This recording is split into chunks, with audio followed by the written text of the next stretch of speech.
Even though last year is done and we're now filing taxes for the previous year, there's still some ways that you can actually save on last year's taxes. These are really just last minute things that we can do to keep a little bit more of what we make. I'm gonna first go over some things for non-business owners, what you can do. And then for the business owners out there, and by business owner, I mean really anybody who had a side hustle last year could be a business owner. So I'll go over some things you could do if that's you.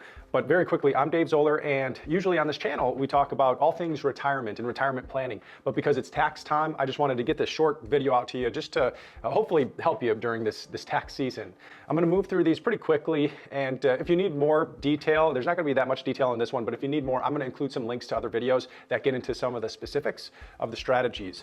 So the strategy number one, it's a simple one, and you can use it if you're feeling maybe just a little bit of pressure about the deadline that's quickly approaching, the April deadline. If you're feeling rushed, you might not then take the necessary steps to see if some of the rest of these strategies that we go over can actually work for you. You know, sometimes it takes talking to an accountant or maybe just doing a little bit of research to see if you actually can apply these things. So if needed, strategy number one is just to file an extension.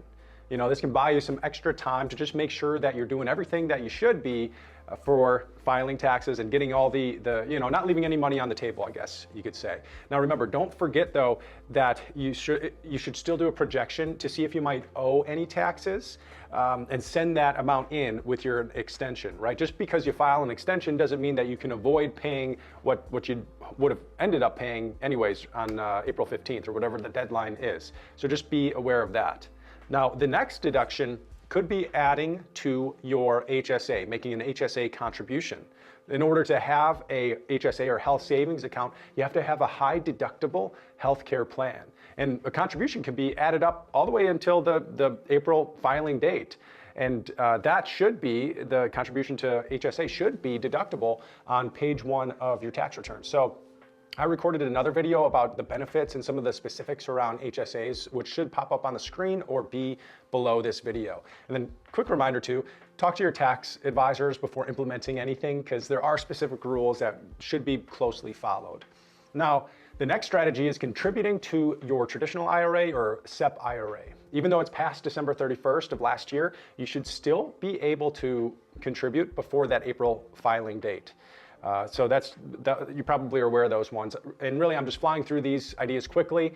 And if you like these videos, these quick ones, then let me know by clicking the like button. And also let me know in the comments if you're planning on doing any of these strategies or have questions below. Now, the next few things are if you had a side hustle, if you're a business owner, or really any size small business last year, it's common for us to see at the tax planning firm that people don't always take advantage of some of these available deductions. The first one to think about is travel expenses. A business owner can write off 100% of their airfare, their hotel, rental cars or taxis, or their Airbnb or Uber, transportation, trains, tolls, all that stuff when they're traveling for business. And again, it has to be primarily for business. The next one to think about as a business owner is auto expenses for your business. This is your car, right, that you use. If you're using it for business, a percentage for business, you can either use the mileage calculation or the actual expenses and deduct that on your taxes. The next one to think about is the home office expense. So if you've got a space in your home that is only used for work, then there could be a lot of supplies and some home expenses that could partially be deductible. Now, there's two ways to calculate this as well. There's a kind of a simple way and then the more complex where you measure the space and compare it to the whole house. But that's a big one. That's an important one to talk to your tax advisor about because there's rules with that as well. The next one is your cell phone. If you're using this, your cell phone for your business, you may be able to deduct a portion of the cost of it as well. So those are some of the big ones out there. I know I went through those fast. Really, the next step for you, the action item, is just write down the ones that you might be able to apply and then just bring it up to your tax advisor. So you don't have to maybe do a little bit more research if you want, but talk to someone about it. And also, if you're thinking about your retirement more now, be sure to subscribe to this channel because that's what we talk about. It's really all about making your retirement just a little bit better. And then look for Tim's recent video that just came out about the income sources that are not taxed in retirement if you're interested in that. Take care, and then hopefully I'll see you in the next video.